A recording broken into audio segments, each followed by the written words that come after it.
Later on in your career, you would become a flying instructor. Would your experiences as a student have affected you and in the way you taught the people to fly that you came across? Yes, I think so. Yeah, yeah. Made you perhaps a more understanding and Yeah. sympathetic instructor? Yes. I mean, I have one great regret. Um, I had a wonderful student who'd come up through the ranks, and he was passionately keen on flying, and he wasn't a natural pilot.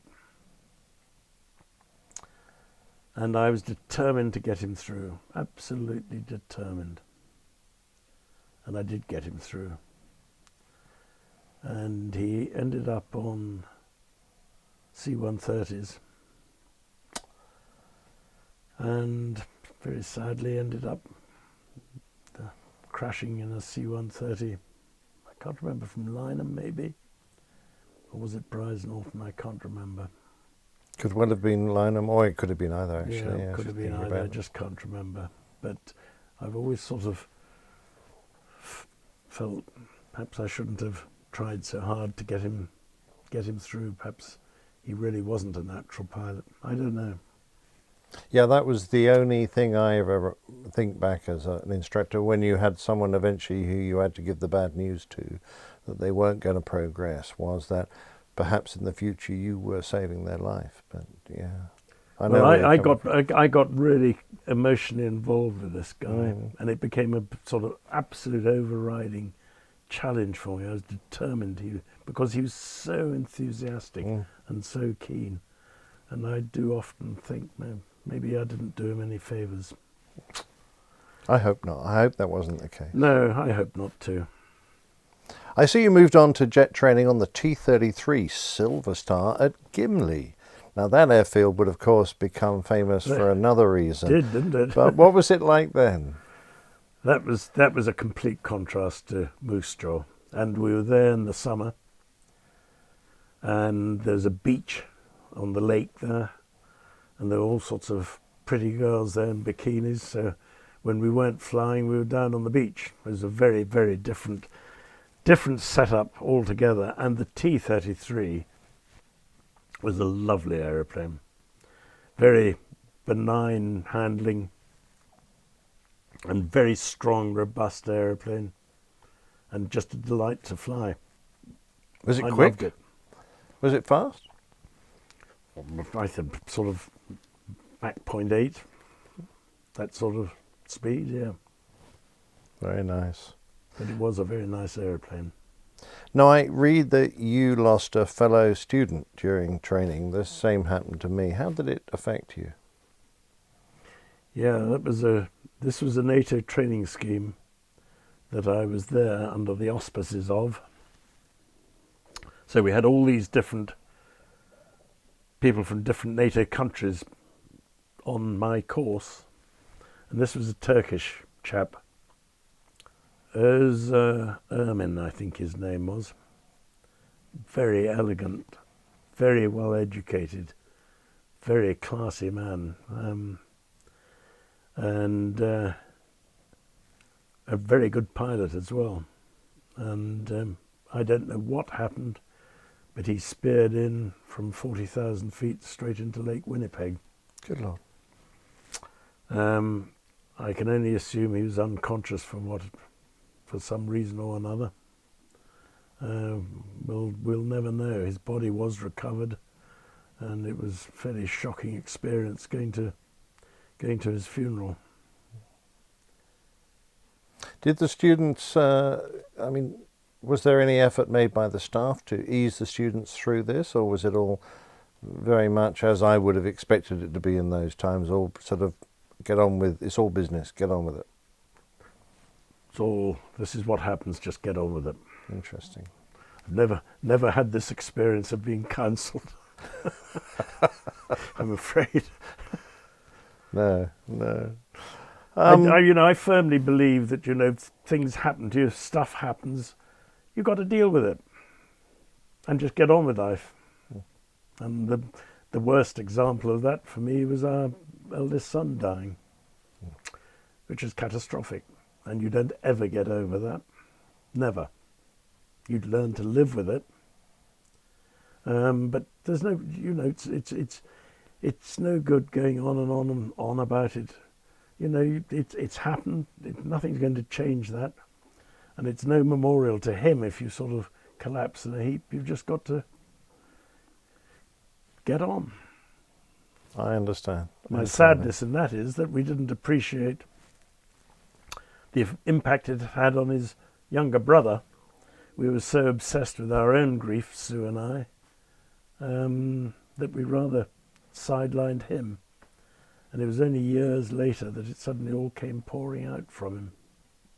It's very difficult, isn't it? Yes, it is. It's not like anyone prepares you for this. Nobody prepares you for a thing like that. No, no.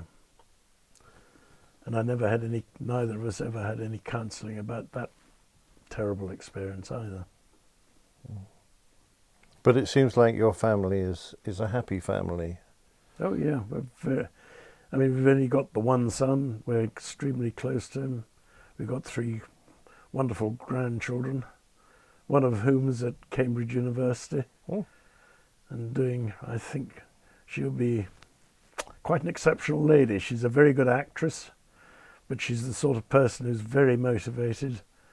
I think her problem is going to be deciding what she's going to do with her life. What a problem to have. What a problem to have, yeah. Let's move on to your time flying the Venom. I was somewhat alarmed to read that you lost your canopy. That's a pretty serious situation. Could you talk us through that? It wasn't a Venom, it was a Vampire. A Vampire, okay. Vampire T11. Who wrote these questions? Sorry, do carry on. Never flown a Venom. Okay. Actually, that's an interesting question because I can't remember if it was a T11 that I was flying. I think it would have been a Vampire 5. It would be a Vampire 5 or a 9. And I'm just flying along and suddenly there was this loud bang. And I was sitting out there in the open, much to my surprise. I mean, the airplane still flew all right. So I descended, came back and landed. I was based at RAF Worksop, which of course doesn't even... I've met somebody from Worksop not so long ago, and he didn't even know there had been an RAF airfield. Oh, it's probably a pig farm. Yeah, I'm sure it is. I'm sure it is. But, so I had to assure him that I was actually posted to RAF Worksop in 1957, I promise you. There really was an RAF airfield there. Anyway, I went back and landed, and in fact, the canopy had come off. I don't know where on earth it landed. I have no idea. But with the Vampire, it was sort of twin booms with a sort of tailplane that went between the 2 booms.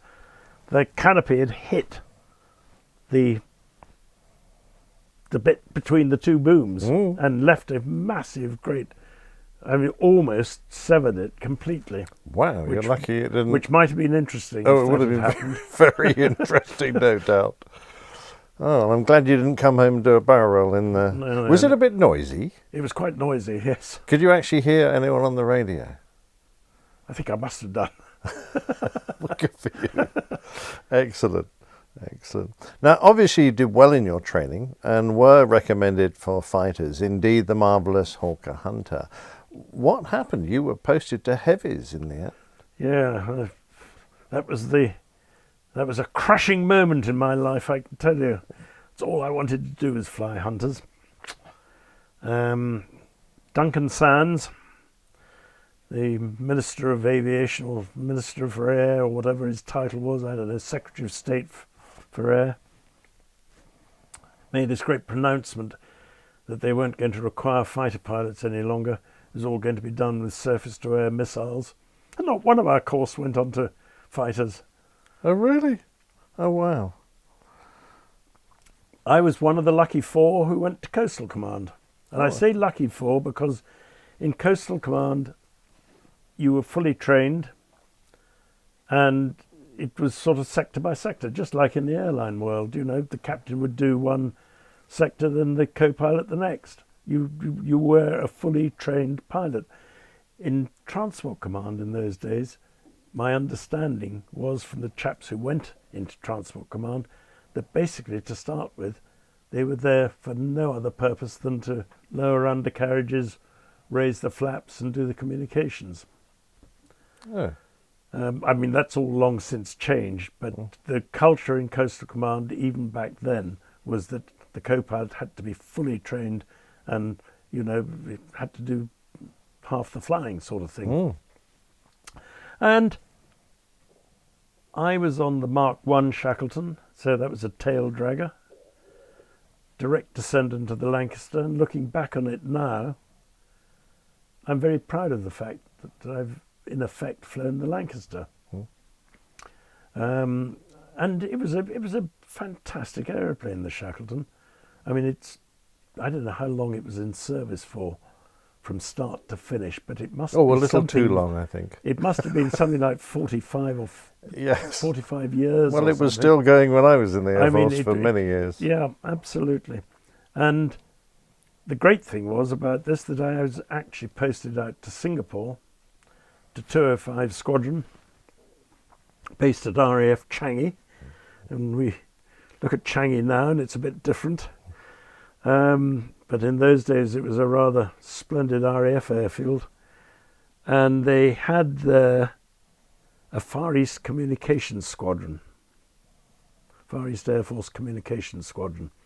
And they had Pembrokes, Meteors and Vampires.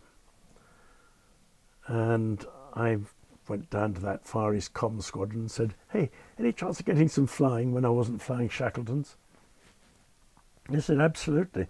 That Comm Squadron was there for all the chaps in headquarters and the Far East Air Force headquarters for them to keep their hands in.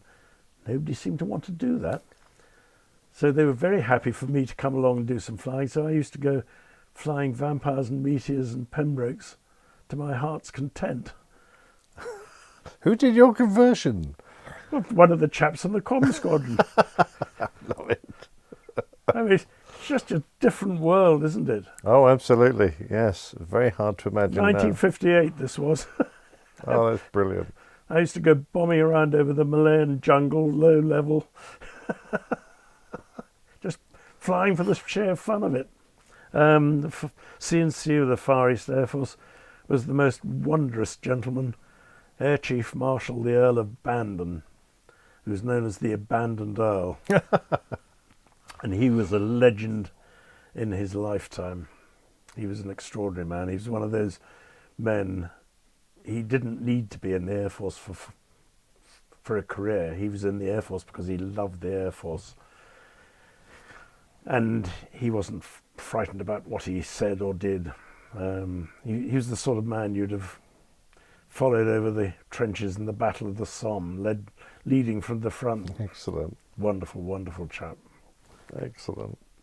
I had a very happy time in Singapore, as you can probably gather. I think we both would have done had I had a chance to go there. I had a Sound ball. marvellous. I had a ball there. Sadly, I ended up getting some sort of tropical gut rot and had to be casevaced back in a comet back to Lynham. And I was grounded for about 3 months. And I was based at Northwood during those 3 months. And the medical problem sorted itself out and it's never recurred since. So I don't know exactly what it was. But I've then ended up going to Little Rissington in the summer of 1960 and did the flying instructor's course there. And that without doubt was the best course in terms of learning about your approach to flying that I've ever done in my life. It was a fantastic course and it was a lovely summer, and Little Rissington is a lovely place to be in the heart of Gloucestershire. And I made some very good friends during that course who remain friends to this day. And during the course, by the way, they said anybody who has never flown a Hunter can have an opportunity to fly a Hunter if they'd like. So I said, yes, please. And I went down to Kemble, and they only had, I think it was a Hunter 6, single-seater. They just gave me a thorough briefing, strapped a checklist onto my knee, put me in the cockpit, made sure everything was all set up properly, closed the lid, and there I was on my own. And I think my emotions ranged from sheer terror to exhilaration in equal measures. It was quite a rocket ship, wasn't it? And I did 3 flights in that Hunter. Oh, wow. And that's when I first went supersonic in a sort of power dive over the Bristol Channel. And I got to 1.01 or something. And got a certificate to prove it. And it just, I mean, it was obviously an aeroplane I would have loved to have flown. There's no question about that. Classy aeroplane. Absolutely sweet, yes. Absolutely.